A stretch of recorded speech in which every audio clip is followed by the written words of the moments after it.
Olá, meu nome é Paulo Cogos. Eu fiz um vídeo ontem a respeito das touradas e eu nunca tive tanto dislike. E os comentários foram os mais incoerentes possíveis, antiéticos. E é claro, isso é totalmente condizente com os fatos. O fato de que, dentre todas as ideologias malditas que a humanidade já produziu, a mais anti-humana, a mais violenta, a mais bárbara, a mais nefasta de todas é negócio de direito dos animais. Porque animal não tem direito. Vocês estão querendo bestializar o direito, que é um conceito puramente humano. Então eu vou gravar esse vídeo falando um pouco sobre a questão das touradas, das vaquejadas, que surgiram muitas perguntas em relação a isso, e fazendo algumas considerações que podem tecer aí uma propedêutica do ecofascismo. Esse vídeo vai ser bem divagante, por assim dizer. Da roça de palma em frente à cachoeira só resta a toceira de um mandacaru. No canto da cerca, na ponta da estaca, um chifre de vaca da raça zebu. Ê, vaqueiro, conta a sua vida toda como foi. Vocês estão entendendo? O vaqueiro, a figura do vaqueiro, é uma figura que ajudou a forjar uma nação. O interior do Nordeste, o ambiente de Caatinga, um ambiente tão hostil que o exército brasileiro tem unidades especializadas no ambiente de Caatinga, porque é complicado viver ali. Vocês têm que comer camaleão e cacto para sobreviver ali. Um calor tórrido de dia e um frio enregelante à noite. E o vaqueiro desbravou aquele negócio. Os vaqueiros conquistaram o sertão, porque nas grandes cidades não dava mais para ter cabeça de gado. O pessoal precisou ocupar os espaços vazios no sertão. Então precisava da figura do vaqueiro para levar as cabeças de gado até os interiores do sertão nordestino.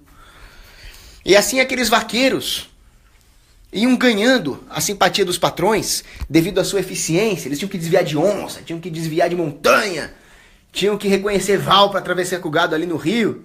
E aí eles começaram a juntar suas poucas economias ali, uma cabecinha de gado aqui, e montaram lá suas fazendas. E começou a montar aquelas fazendas familiares. Aquelas fazendas que eles montavam junto com os irmãos, e tinha não sei mais quantos filhos lá com a patroa. E assim forjou-se o interior do Nordeste. E sabe o que é isso?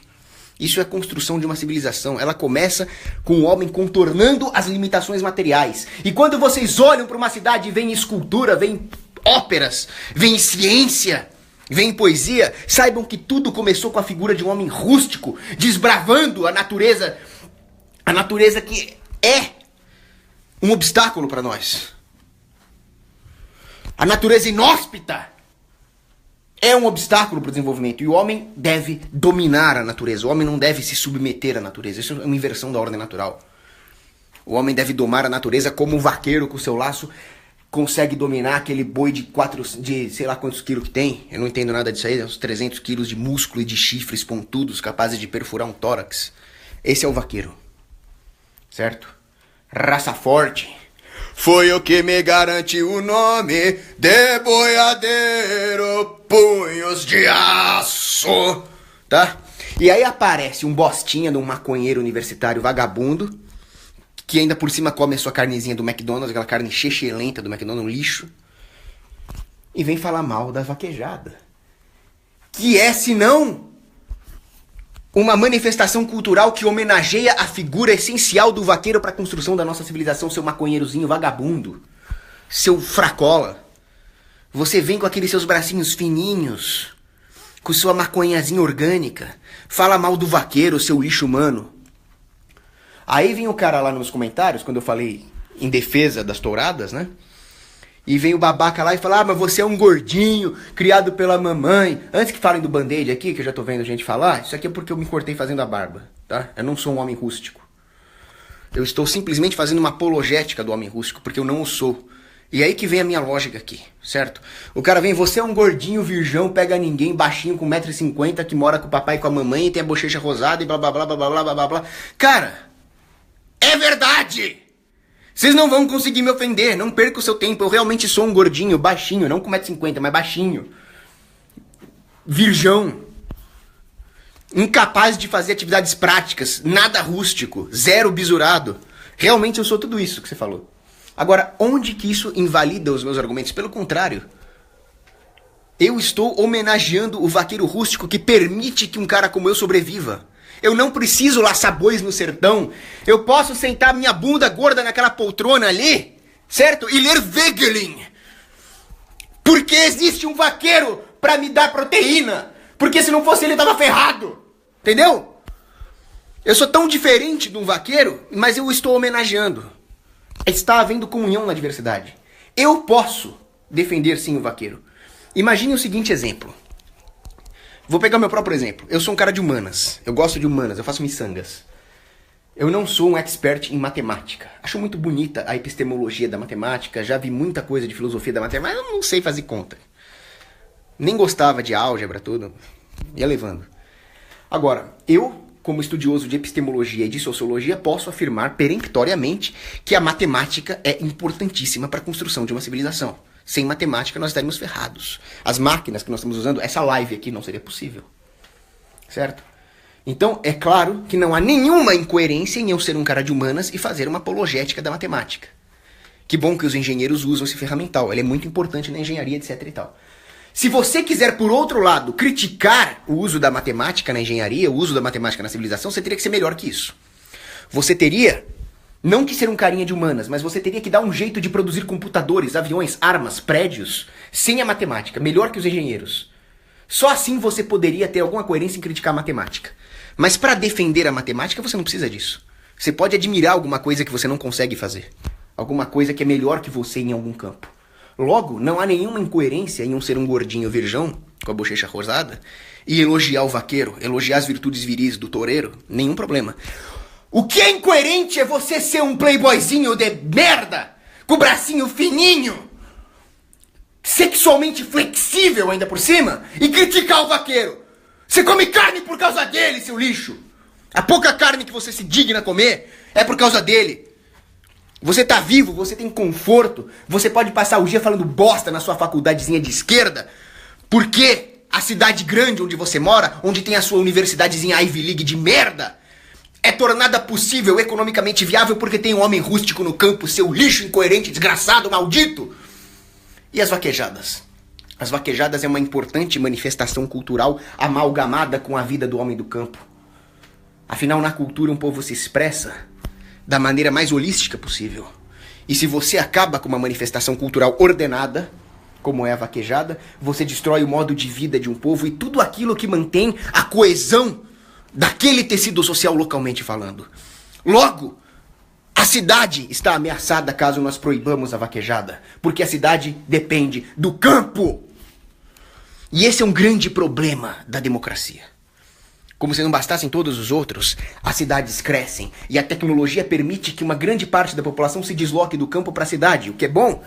Afinal, a cidade é sustentada pelo campo, claro, a comida.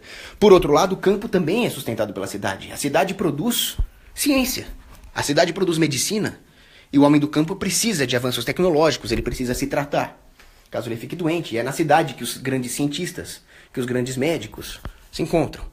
E assim seria a comunhão entre o campo e a cidade se não fosse a porra maldita da democracia. Porque à medida que a tecnologia permite que um pequeno número de pessoas no campo sustente um grande número de pessoas na cidade, o que acontece? Esses bostinhas da cidade começam a votar. Isso é um problema.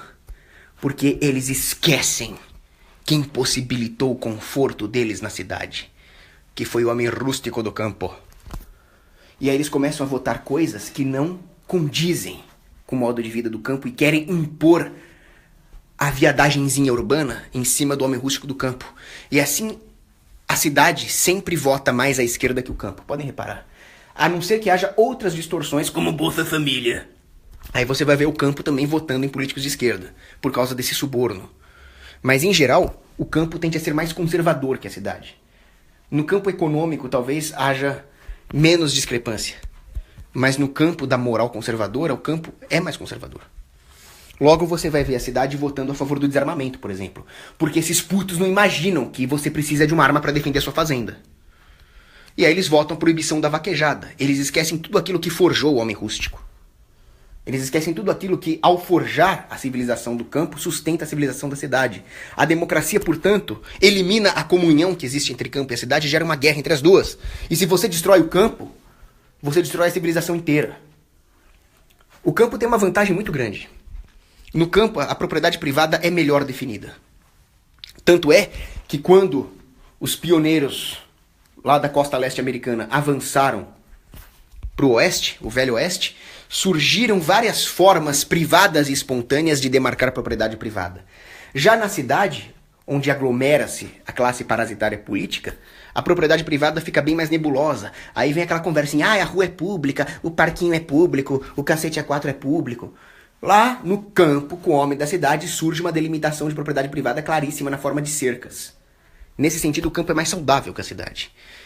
Mas aí, os homens da cidade começam a vir com aquela conversinha mole. Vamos fazer reforma agrária, todo mundo tem direito à terra, o MST. Você sabe que quando o Papa João Paulo II, São João Paulo II veio pra cá, ele ficou abismado com esse negócio de sem terra. Ele falou, como assim sem terra? O Brasil tem muito mais terra vindo da Polônia, rapaz. A Polônia é um ovinho perto do Brasil. E vocês estão reclamando que vocês não têm terra? Mas é que nós queremos um lote aqui em Campinas. Em Campinas eu também quero, pô. Desbravar o sertão como um homem rústico. Primeiro vocês não querem. Por quê? Porque na democracia todo mundo quer mamata. Como diria Frédéric Bastiat, o Estado é a grande ficção, onde todo mundo quer viver à custa de todos os outros. Só que você é os outros, rapaz. Acorda. Né? Acorda pra vida. E assim, essas políticas anti-ordem natural, anticonservadoras, necessariamente destruirão o habitat propício ao conservadorismo, que é o campo. E a civilização não vai aguentar de pé. As grandes cidades sem agricultura, ninguém segura sua marcha ré. Querido sertão, poderosa raiz, sem você meu país não aguenta de pé. Tião Carreiro e Pardinho. E você aí ouvindo o seu Justin Bieber, o seu, como é que é o nome daquela outra bosta lá? Essas bandas emo aí. Vocês deviam parar pra ouvir Tião Carreiro e Pardinho, certo? Então vocês querem proibir vaquejada porque é crueldade com os animaizinhos. Vamos voltar a falar. O pessoal me acusou de incoerência. Falou que eu não sou católico. O mesmo cara que dizia que não era católico me manda pro inferno. Agora, esses caras não leram os textos. Esses caras não leram nem o catecismo da igreja. A igreja é contra usar animal pra... Você não leu nem o catecismo da igreja, que permite sim que o homem use o animal. Que o animal está aí para servir o homem. E o que a igreja católica condena é, moralmente falando, o sadismo puro. Ou seja, o que a igreja condena é o homem se divertir em causar dor ao animal por sadismo puro sem nenhuma outra utilidade. É isso que a igreja condena. Agora, malandro, espera só um pouquinho. Vocês não leram nem o catecismo. E vocês vêm me acusar de não ser católico.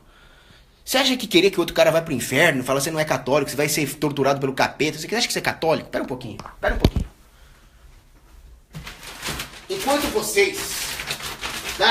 vocês não leram nem o catecismo, eu tô lendo aqui a fonte primária do catecismo, Denzinger, olha o tamanho disso. Tá? Isso aqui é desde os pais da igreja. Então, vamos estudar um pouquinho, tá? Primeira coisa, eu defendo as touradas porque o objetivo das touradas não é o sofrimento do boi. O objetivo das touradas é a exaltação das habilidades do toureiro, não tem nada a ver com fazer o boi sofrer. Da mesma forma, a vaquejada, ela é uma exaltação das habilidades necessárias para que você coma o seu bifinho no almoço. É exatamente assim que um boiadeiro tem que agir, como nas vaquejadas. E vocês estão esquecendo da ordem natural. A ordem natural é que há uma hierarquia e o homem está acima dos animais. E os animais não estão mais próximos do homem, eles estão mais próximos dos minérios. Se vocês pegarem, por exemplo, a Suma Teológica de São Tomás de Aquino, ele vai falar a respeito de uma hierarquia da filiação divina. Que o cara vai, os animais também são filhos de Deus. Os animais são tão filhos de Deus quanto a chuva. O que São Tomás de Aquino escreve na Suma Teológica, que muita gente aí também não leu, é que existem 4 tipos de filiação. Existe uma hierarquia. Tá? A filiação de vestígio foi criada por Deus, como as pedras também foram, a chuva, a areia. A filiação em imagem e semelhança, e aí inclui todos os seres racionais, o homem. Aí tem a filiação pela graça, que é o batismo, e você não pode estar em pecado mortal também. E, finalmente, a filiação pela glória, que são os santos e anjos que estão no céu. Ou seja, os animais estão na mesma categoria dos minérios, não na mesma categoria do homem. Torturar um animal por puro prazer, puro sadismo. Imoral, sem dúvida. Agora, aonde que isso impede testes em animais? Aonde que isso impede, tá? Vaquejada, manifestações culturais e esportivas. Como se a eutrapelia, a recreação ordenada do homem, não fosse uma finalidade ordenada também. Como se a cultura não fosse extremamente importante. Como se os empregos que a vaquejada gera não fossem importantes. Mas aí os empregos eles vão arranjar outra coisa para fazer. Você não defende automação que tira empregos, meu amigo? Eu defendo automação porque a automação elimina a necessidade de trabalhar. Não é que ela elimina o emprego. A proibição elimina o emprego. A curto prazo, essas pessoas cuja única habilidade talvez seja a de conduzir uma vaquejada, de laçar um touro, a de laçar um boi, você vai colocá-las na rua e elas vão passar fome. Ah, sim! Mas aqueles caras que defendem os animais, eles têm empatia com os humanos, não é não? A prova é essa. A prova é que eles estão cagando e andando pro emprego do peão, que ele vai colocar na rua, caso ele proíba a vaquejada. E os filhos que esse peão tem que alimentar. A prova de que não há nenhuma relação entre ter empatia por animais e ter empatia por homens é o Marcos Duval. Um comunista da pior espécie, que me vai no programa e me fala que defende o Estado mínimo, que vai cuidar de transporte, saúde e educação. Deixa eu fazer um parênteses aqui pra falar dessa merda que ele falou. Puta merda, cara. Pra começar, Estado mínimo já é uma ditadura comunista intolerável. Estado mínimo é o caramba. Não existe Estado mínimo. Estado já é uma agressão intolerável contra a ação humana que necessariamente, ainda por cima, vai resultar no Estado máximo. A prova disso é só você estudar história. Abre um livro de história aí. Agora, o cara me vem falar que defende Estado mínimo e defende o Estado na saúde e na educação. Prometi que eu não ia falar palavrão num vídeo, mas tá difícil, cara. Você não sabe nem história, Arthur Duval. Você não sabe que a presença do Estado nesses setores é pós-robesianismo. Pior que isso, é pós-iluminismo. A presença do Estado na educação é depois, não é nem no ancião regime mais, é depois que a reforma protestante já estatizou toda a ideologia moral e ainda por cima veio o iluminismo e a república e transformou a propriedade privada em propriedade coletiva, filosoficamente falando, e colocou todos os setores de atividade humana na mão do Estado, que veio essa ideia melequenta de que o Estado tem que cuidar da educação. Vai estudar Frederic Bastiat. Frederic Bastiat dizia, o pior setor para o Estado atuar é na educação. Quer dizer que você defende que o Estado assalte o cidadão à mão armada para financiar campos de doutrinação marxista e se diz defensor do Estado mínimo? Vá se ferrar, você. Desgraçado. Então, essa é a empatia do cara que é contra as vaquejadas, o Arthur Duval. Ele é contra as vaquejadas, mas ele é a favor do Estado apontar um fuzil na tua cara e te ameaçar de prisão, de sequestro, caso você não passe o seu dinheiro para ir doutrinar criancinhas e idolatrar o Estado. Que é pior, ele defende o aborto. Quer dizer, o ovinho da porra da tartaruga é sagrado. Seus pagãos. O feto humano não, pode matar. A mãe do moleque pode matar ele. Desgraçados, nojentos, malditos. Vocês vão pagar por isso, cara. Se arrependam e vão confessar, seus aborteiros. E justamente, filosoficamente falando, para você realmente ter uma empatia pelo homem, é preciso entender de onde vem a dignidade do homem e vem da sua filiação divina em imagem. Ele é criado à imagem e semelhança de Deus.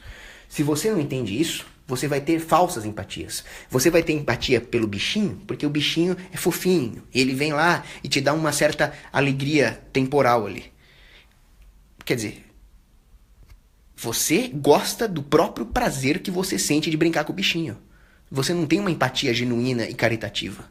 Porque você não entende nem de onde ela vem. Se você acha que humano e animal é a mesma coisa, você perdeu o lastro da empatia, que é a dignidade que existe per se no homem por ser filho de Deus. Por ter sido criado à imagem e semelhança de Deus. Ou seja, você pode muito bem gostar dos bichos. Eu gosto muito de gato. Eu gosto de gato igual o Ernest Hemingway gostava de gatos. Ele gostava demais.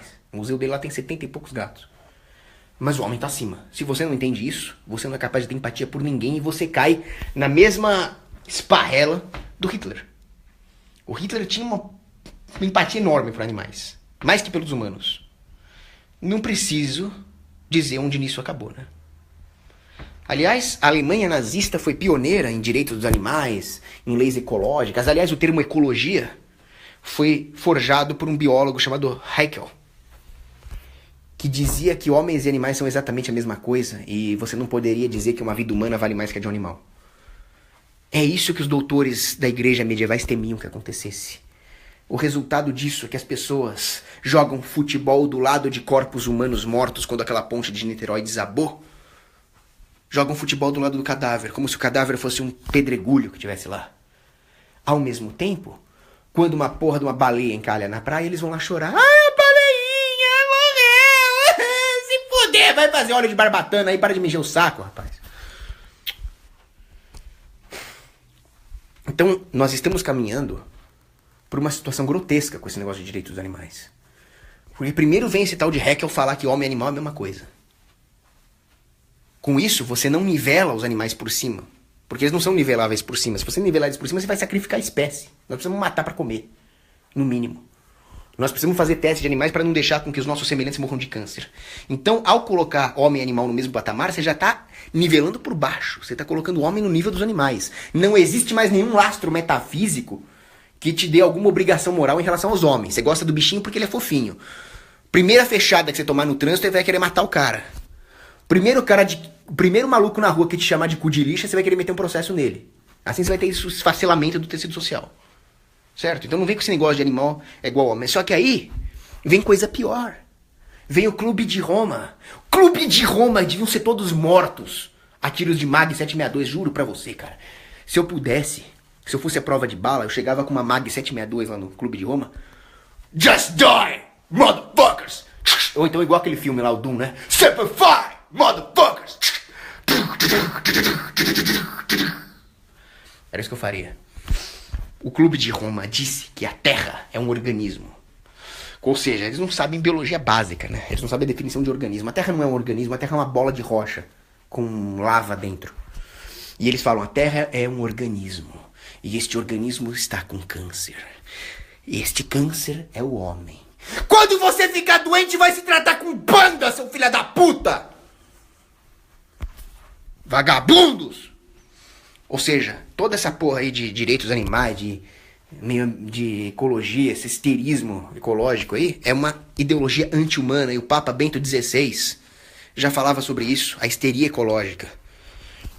Essa ideia do Bento XVI, do Papa Bento XVI, não é compartilhada pelos esses nojentinhos dos teólogos da libertação, esses lixos.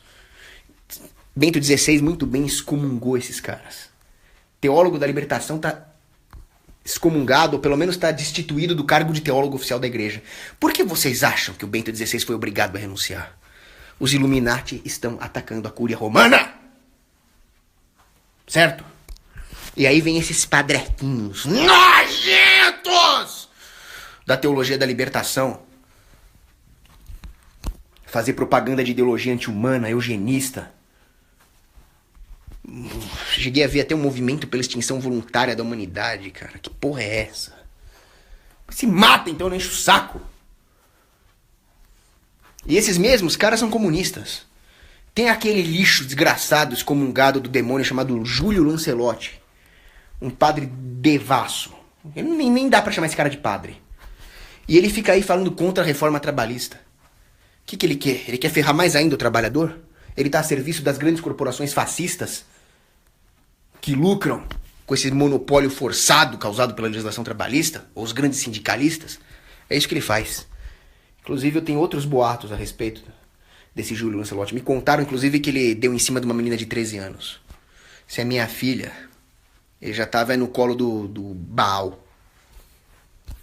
Para com essa putaria aí. Não tenho provas disso, me contaram, tá? Só pra evitar processos aqui. Agora, por falar nisso, eu quero que vocês saibam de uma coisa, antes de prosseguir no vídeo. Eu quero que vocês saibam de uma coisa. Eu não faço vídeo pra pegar mulher. Eu não faço vídeo pra ter like. Eu não faço vídeo pra ser agradável. O que eu falo aqui não é bonitinho. Não é bonitinho você chegar aqui e falar animal não tem direito nenhum. Animal não é sujeito de direito! Isso é verdade, nua e crua, mas não é bonitinho. Mas o meu vídeo não é pra ser bonitinho. Vocês estão me confundindo com quem? O Felipe Neto? O Felipe Neto, sim, é um prostituto que muda de opinião como ele muda de roupa, de acordo com a popularidadezinha dele no Ibope, lá, as porra dos caras que vê os vídeos dele. Aí ele muda, ele fica até viado, ele dá até a bunda pelos views. Tá? Ele troca cu por view. Pinta até o cabelo de rosa ali. Aqui não tem essa merda, não! Aqui é como dizia João Paulo II. Nós vamos falar a verdade, nem que voltemos a ser apenas 12, como eram os apóstolos. Quer chorar? Chora. Quer processar? Processa. Quer me mandar tomar no cu? Manda. Tá? Tô nem aí. Aqui é a verdade. Se eu errar, é erro técnico, não é erro moral. Tá? E se eu errar por erro moral, é porque eu não sou santo o suficiente, mas eu tô nessa busca pela verdade. Como Santo Agostinho buscava. Não tô me comparando a Santo Agostinho, eu tô lá na lama ainda. Mas me prostituir por view, me prostituir por like, pode esquecer. Então, resumindo esse vídeo aqui, animal não é sujeito de direito. O feto é. Ah, mas o feto também não raciocina, o feto também não é capaz de argumentar, moralmente falando. O feto não é capaz... Meu amigo, o que dá o direito é a filiação divina. Dá um argumento não cristão. Cara, eu sou cristão, eu defendo uma sociedade cristã, eu defendo a volta da Idade Média, eu defendo Inquisição e Cruzada. Aqui meus vídeos são cristãos. Se você não gostou, você pode procurar outro youtuber, tá? O direito vem da filiação divina. É possível você argumentar racionalmente em defesa dos direitos. É possível, inclusive, você depreender a própria fé através da razão. E existe, como dizia mais uma vez São João Paulo II, que está brilhando no meu vídeo hoje. A fé e a razão são as duas asas através das quais o homem alça a verdade. E ainda que exista uma hierarquia entre as duas e a fé esteja acima da razão, vale ressaltar isso, a nossa razão é limitada, a fé está acima, a razão e a fé nunca vão entrar em contradição. Então, se você usar a razão, você vai poder definir o comportamento moral preferível e assim por diante. Você vai ver que o homem, sendo capaz de refletir sobre os direitos, ele pode depreender que eles existem e valem para o homem. Mas por que então que um retardado, um bebê, um velho com Alzheimer, alguém em coma, alguém dormindo, tem direitos mesmo não argumentando? Porque esses direitos se estendem a toda a classe ontológica. O problema dos liberalecos é que eles esquecem a metafísica. Eles não sabem nem o que é metafísica. Tem gente aí que passa mal só de ouvir falar em metafísica. Mas, em metafísica, você estuda que existe um indivíduo, um ente, e ele sempre pertence a uma classe ontológica maior. E os direitos que Deus nos dá pela nossa filiação divina se estendem a toda a classe ontológica do homem. Então, o homem racional dotado de inteligência e vontade, sendo, portanto, capaz de ordenar as suas razões segundo um objetivo, e aí nós já estamos indo na praxeologia misesiana, este homem, obviamente, possui direitos e você pode depreender isso racionalmente. Mas esses direitos são extensíveis a toda a sua classe ontológica, a bebês, a idosos, a retardados mentais, mas não a animais, porque o animal não é da mesma classe ontológica que o homem. Entenderam? Como eu disse, ele está mais próximo dos minérios. Isso significa que eu sou a favor de matar gatinhos? Não! Eu tive um gato, eu gostava dele. O nome dele era Gizmo, o mesmo nome do Gremlin bonzinho lá. Olha, ele vivia no meu quarto aqui. Eu ficava lendo, ele ficava no meu colo ali. Só tô falando que o Gizmo não tem direitos. Se você mexer com o Gizmo, você está mexendo com a minha propriedade. Mas ele em si não tem direitos. É só isso que eu tô falando. Eu estou falando a verdade nua e crua. Eu não tô aqui para ser bonitinho. Certo? Você consegue entender isso? Tá difícil.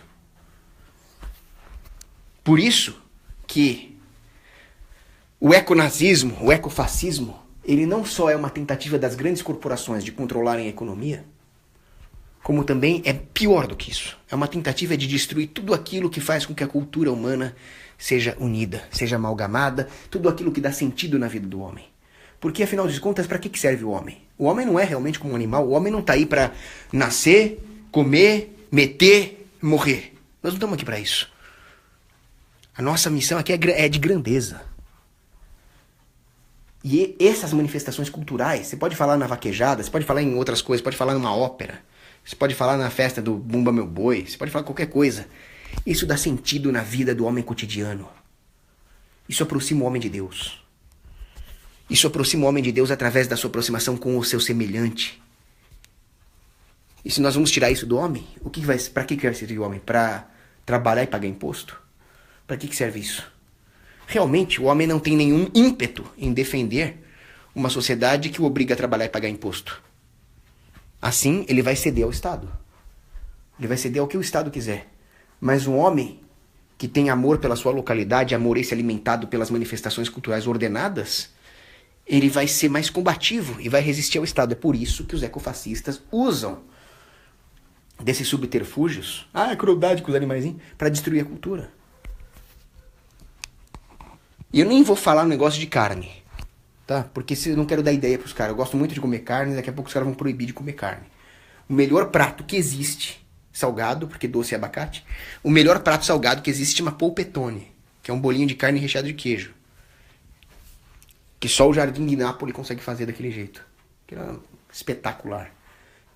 Cara, o dia que vocês proibirem o polpettone, cara, eu posso ser o gordinho, com bochecha rosada, intelectual e tal. O dia que vocês proibirem o polpettone, cara, vocês vão me ver de AK-47 atrás de uma barricada jogando molotov nos tanques do governo, cara. Que aí, puta que pariu, rapaz. Aqui o bagulho vai feder. Não mexam com a minha carne. Já tem gente falando nisso. Bom, vou responder rapidamente as perguntas, porque por falar em carne, a minha cozinheira, que por sinal cozinha muito bem, fez um monte de almôndega hoje com nhoque. Bem italiano mesmo, né? Bom, deixa eu responder as perguntas.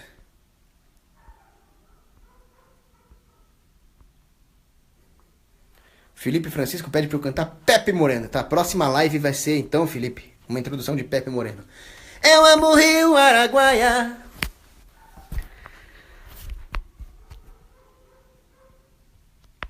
Não foi murrão, não. Me cortei fazendo a barba. Opa, o Glaucio Israel pergunta: o Olavo de Carvalho é um libertário não assumido, uma vez que ele simpatiza com algumas ideias? O Olavo de Carvalho é um cara que não está conseguindo desenvolver uma coerência no seu pensamento político. Ele leu Hans Hermann Hoppe, mas não entendeu. Ele não foi longe o suficiente. Ele tem alguns pontos ilógicos que o impedem de avançar. Mas realmente ele tem uma defesa interessante do indivíduo diante da coletividade. Ele tem bons estudos filosóficos. E ele tem muita coisa boa para falar. Olavo de Carvalho. Então eu não gosto de muita coisa que ele fala. Ele até me xingou uma vez, xingou o Quioca e tal. Mas sem dúvida há coisas boas no que ele fala. E todos têm alguma coisa para acrescentar. Todos não, vai. Você não tem nada que acrescentar do Estopa lá. Esse cara é um lixo. Mas o Olavo de Carvalho sem dúvida tem. Então, por pior que seja um neocon, etc., é como aquele, num dos evangelhos apócrifos, tem um cachorro que estava podre ali no chão, e os apóstolos ficam enojados com aquela cena, as moscas ali, era um bicho que estava no chão. Não sei se era um cachorro, sei lá, era um bicho lá. E aí Jesus Cristo fala, olha a beleza da dentição dessa criatura. Parecem pérolas. Então, por mais que aquilo fosse um cadáver putrefato, Jesus Cristo nos mostra a beleza da dentição daquele bicho. Então, o Olavo de Carvalho pode ter os seus defeitos, mas há muitas pérolas, no bom sentido, né? Há muita coisa brilhante no que ele fala. Inclusive, minha próxima live, a pedido da Caroline de Toni, vai ser sobre o filme Jardim das Aflições. Só preciso ter um pouco de tempo, que tá difícil.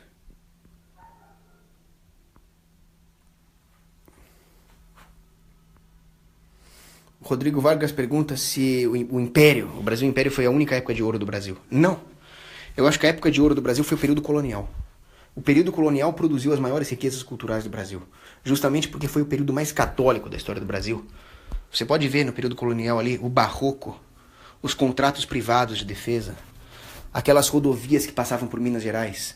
Nós tínhamos um problema absurdo ali, que era o problema da escravidão, uma coisa muito triste. Uma coisa que a igreja sempre combateu e que o Estado insistiu em praticar. Mas quem disse que ela acabou? Serviço militar obrigatório, serviço de mesário, imposto de renda, ela só piorou. Então, o período colonial tinha o fantasma da escravidão, como teve no Império, mas quem disse que ele acabou? Nós simplesmente perdemos as vantagens que havia no período colonial. João Vitor Souza Castro pergunta o que eu acho da teoria malthusiana. É o que há de pior! É o que há de pior. Teoria malthusiana. A teoria malthusiana ignora a ação humana, ignora o engenho humano, ignora a capacidade do homem de aumentar a produtividade da unidade do terreno. É um absurdo. Um cara que era malthusiano era aquele mergulhadorzinho de merda que devia ter morrido afogado, chamado Jacques Cousteau. Que pena que aquele cara não morreu afogado. Ele dizia, nós temos que matar 300 mil pessoas por dia. Por que não começa se matando, filha da mãe, desgraçado? E aí ele falava, ele e um outro ecofascista de merda lá, falava que a Inglaterra seria inabitável nos anos 80. Porque a população ia explodir, ninguém ia ter espaço nem para se locomover. Não aconteceu. A Inglaterra tá acabando por outros motivos. Por outros motivos, seu infiel kafir, né? Não por isso.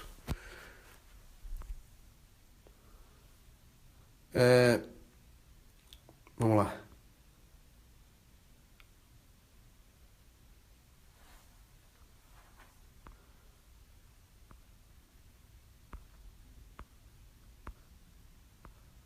Não, para com esses comentários absurdos aí. Cara, essa live tá na minha timeline ou tá no libertarianismo? Que eu tô vendo gente que não é do libertarianismo, que é gente dos meus contatos pessoais aqui e tá comentando. Será que eu acabei fazendo live na minha timeline? Isso é ruim, cara. Eu não queria perder muitos amigos. Bom, que seja, tô falando aqui pra falar a verdade mesmo, tô nem aí. Ó, você conhece isso aqui? Isso aqui é o símbolo internacional do caguei. E esse aqui é o símbolo internacional do caguei gigante.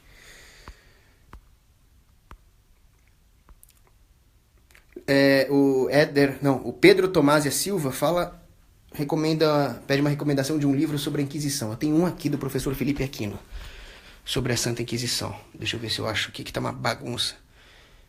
Teoricamente, todos os meus livros católicos deviam estar aqui, né? Santa Teresa d'Ávila, São Tomás de... Bom, sei lá. Mas tem um livro muito bom do professor Felipe Aquino, sobre a Santa Inquisição. E se você vir os cursos do padre Paulo Ricardo... Será que está aqui? Se você vir os cursos do padre Paulo Ricardo sobre a Inquisição, ele também vai falar. Mas, resumindo, a Inquisição, como eu já disse, foi um avanço jurídico. A Inquisição medieval combateu hereges da pior espécie que matavam mulheres grávidas, certo? E a Inquisição espanhola, que cometeu ali seus abusos, com Torquemada e assim por diante, ela não foi uma iniciativa da igreja, mas ela foi uma iniciativa do Estado, dos reis da Espanha, que ameaçaram o Papa e falaram, ó, se você não autorizar essa Inquisição, nós vamos fazer igual o Henrique VIII vai fazer ali. Foi antes, inclusive, mas ele fazer igual. Nós vamos fazer uma reforma protestante aqui. E aí o Papa, infelizmente, teve que ceder.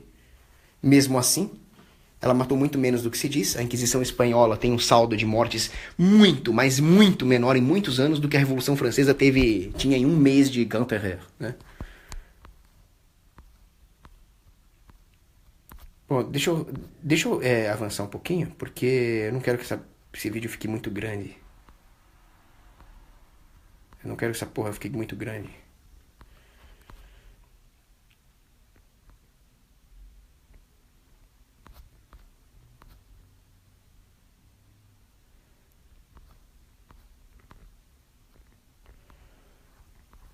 Ah, o pessoal tá perguntando do Stone Garou. Cara, o Stone Garou é um herói. Porque eu não tenho paciência pra ficar fazendo edição técnica nos vídeos e tal. Eu deveria ter. Eu vou tentar fazer um nessa semana aqui. Mas o Stone Garou, ele pega minhas lives e coloca no YouTube.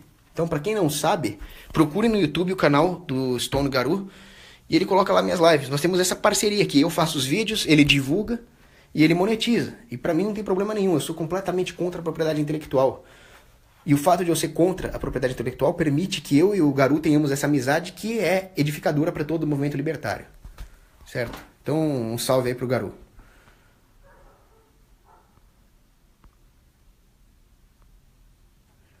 Jean Carlos pergunta, qual a sua opinião sobre uma monarquia parlamentarista? Para mim, uma monarquia parlamentarista é tão monarquia quanto um mico-leão dourado é um leão. Não é monarquia. Monarquia é um rei. Fim. Eu sou contra qualquer forma de Estado. Seja ela uma monarquia clássica, seja ela uma monarquia parlamentarista, ou seja o pior tipo de governo que existe, que é a democracia. Eu sou sempre contra. A monarquia parlamentarista, ela é a mesma porcaria que uma democracia, com todos os seus defeitos, e ainda tem um parasita de coroa para nós sustentarmos com os impostos. Nada mudou. Você pode ver, o pior país do mundo hoje, com exceção ali daqueles que são distopias na Terra, né, Coreia do Norte, Cuba, mas o pior país do Ocidente hoje é a Suécia. A Suécia, como diz o Rafael Farias, é um hospício a céu aberto. Está sendo destruído. E é uma monarquia parlamentarista. Mas por que deu merda tão grande? Porque lá é uma democracia. Tá? Só por isso.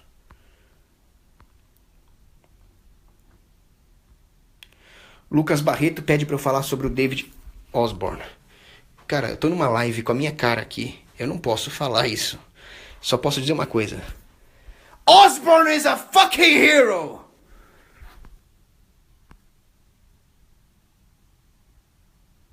Eu tô falando do Ozzy, tá? Não, tô brincando, eu não gosto do Ozzy.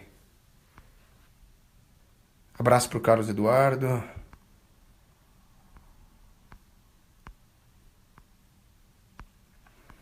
Daniel Hobbs é um mito.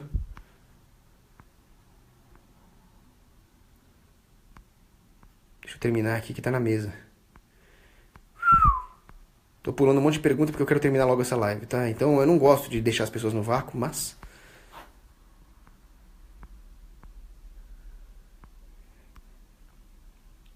Ah, sim. Essa frase do Olavo de Carvalho não poderia deixar de ser dita nessa live. Me perdoem as meninas, mas chegou minha licença de caça, pau no dos ursos. Frase mítica do Olavo de Carvalho.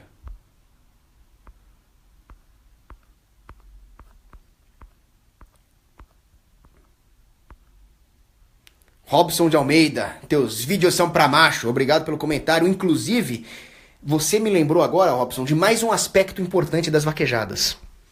As vaquejadas, além de ser uma manifestação cultural, as touradas também, elas são um esporte. E o esporte tem uma função civilizacional importantíssima. Tudo bem, eu sou gordinho e tô falando de esporte. Eu não sou bom de esporte. Eu era sempre o último a ser escolhido na escola para educação física, qualquer coisa o pessoal vai fazer. Oh, Cogos no meu time não, professor. Pô, sempre foi assim, tudo bem. Eu posso elogiar o esporte. Da mesma forma, mas eu não preciso ser bom nele. Eu posso fazer uma apologética intelectual do esporte, porque a minha função é fazer apologéticas intelectuais, não é ser um esportista. Ou seja, um médico, ele precisa ser bom de diagnóstico clínico. Ele não precisa ser bom de roubar bola. Quem tem que ser bom de roubar bola é o zagueiro, mas o médico pode ser fã do zagueiro do time dele. Logo, eu sou fã da função civilizacional do esporte quando ela não é usada para manipular as massas. Certo? A Iugoslávia comunista era especialista em usar o esporte para manipular a massa. O país comunista é especialista nisso.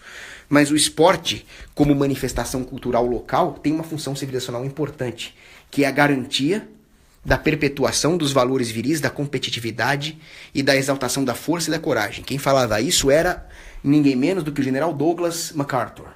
O general Douglas MacArthur falava, inclusive, que as habilidades esportivas estão entre as primeiras qualidades de um combatente. E uma nação precisa dos seus combatentes. Eu sou um fã de história militar. O grande ponto é que as Forças Armadas deviam ser privadas, não do Estado. Mas eu sou um fã de militarismo. E o esporte é essencial. Napoleão Bonaparte também dizia o seguinte: a resistência à fadiga para um soldado é mais importante do que a própria coragem em batalha. Resistência à fadiga. E esportes como a vaquejada, a tourada, são esportes de macho, que favorecem a exaltação cultural dessas habilidades, separa o forte dos fracos, gera emprego para pessoas que sem isso não teriam tantas oportunidades de trabalho, porque são habilidades físicas, e hoje no mundo tecnológico as habilidades físicas são menos valorizadas, a não ser na vaquejada, e portanto elas mantêm uma estrutura de emprego de habilidades físicas que pode muito bem ser importante em caso de uma emergência civilizacional. Vocês já pararam para pensar que o seu confortozinho que vocês têm hoje pode de repente acabar no caso de um colapso? Esse colapso pode vir na forma de um vírus, pode vir na forma de um desastre financeiro causado pelos bancos centrais, pode vir na forma de uma super invasão muçulmana. E nós vamos precisar dessas pessoas que têm habilidades físicas, dessas pessoas rústicas, capazes de sobreviver em ambientes inóspitos, de laçar um boi no laço. Eu rezo a Deus para que tenha mais dessas pessoas, para que eu possa continuar levando a minha vida sedentária aqui com meu Netflix, com meus livros. Ainda bem que existe esse tipo de gente. Tá? Então você que fica fumando maconha aí, não fica falando mal desses caras. Pô, ainda bem que o Robson lembrou desse aspecto importante da vaquejada aí, que é o aspecto das habilidades físicas. Cara, muita gente tá me pedindo pra fazer vídeo dos Illuminati, eu vou acabar fazendo, porque é um assunto importante. Eu preciso desmascarar os Illuminatis. Beijo pra Ingrid Oliveira. Tô pulando aqui. Só ver o que o Robson falou, que o Robson sempre dá umas bolas dentro. Falou do negócio dos ursos, hein? O Matheus Eisman, ele pergunta qual é a diferença entre o conservador e o libertário. Eu sempre digo o seguinte: um conservador sério vai ser sempre um libertário, e um libertário sério vai ser sempre um conservador. Sem o conservadorismo não há como manter o libertarianismo. E sem o libertarianismo, o seu conservadorismo é só de fachada. Afinal, o Estado não é uma ferramenta de manutenção da ordem. O Estado é uma ferramenta de violação da ordem, de violação dos poderes locais, das autoridades ordenadas. O Estado destrói com a sua potestas toda a autoritas local. E assim ele cria desordem, ele impede que a população organize os seus próprios mecanismos garantidores de ordem competindo no mercado. Portanto, o resultado vai ser a supressão da ordem como bem econômico. E o resultado vai ser desordem, assim como o resultado do comunismo clássico é a escassez. Logo, não faz sentido você ser um conservador e defender uma autoridade, e defender que as autoridades ordenadas sejam destruídas por uma potestas artificial que é o Estado. Não faz nenhum sentido. Então, para mim, conservadorismo e libertarianismo é quase que a mesma coisa. Aí, claro, dentro de uma ideologia política libertária ou conservadora, você pode ter uma moral mais ou menos conservadora. Você pode ser daqueles puritanos, né, que andam todos de gravatinha ali, ou você pode ser um cara mais baladeiro. Mas aí já está no campo do livre-arbítrio.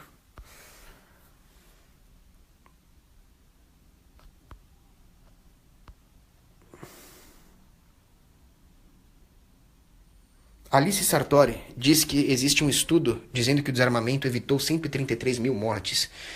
Deixa eu pegar um livrinho para você ver aqui. Agora, tá tudo tão bagunçado que eu não sei se eu vou achar, mas o livro se chama Mentindo com Estatísticas. Será que é? Não, não é esse não. É que eu tava fazendo um monte de estudos da vida dos santos aqui, tá uma bagunça. Mas tem um livro chamado Mentindo com Estatísticas. A esquerda é especialista nisso. Você pode pegar. A ONU fala que a Cuba tem a melhor medicina do mundo, que eles reduziram a mortalidade infantil. Quando sai um estudo desse, eu não sei quem se desmoraliza mais, se é Cuba ou se é a ONU. Mas o fato é que eles mentem. O fato é que as armas são usadas... Tem um artigo meu que você pode procurar no Instituto Rothbard. As armas são usadas centenas de vezes mais para evitar crimes do que para praticá-los. E simplesmente um estudo desse é mentiroso. Totalmente mentiroso. Eles não têm como avaliar isso. A única coisa que eu posso dizer é que a arma é uma ferramenta de defesa e de segurança. Se fosse assim, polícia, soldado, serviço secreto não usaria armas. Usaria um buquezinho de flores.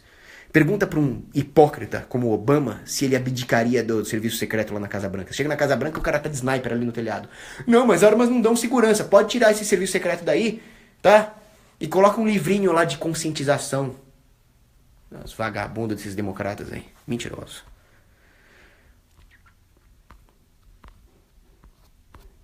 Ó, eu vou pular todas as perguntas aqui porque eu cansei. Tchau.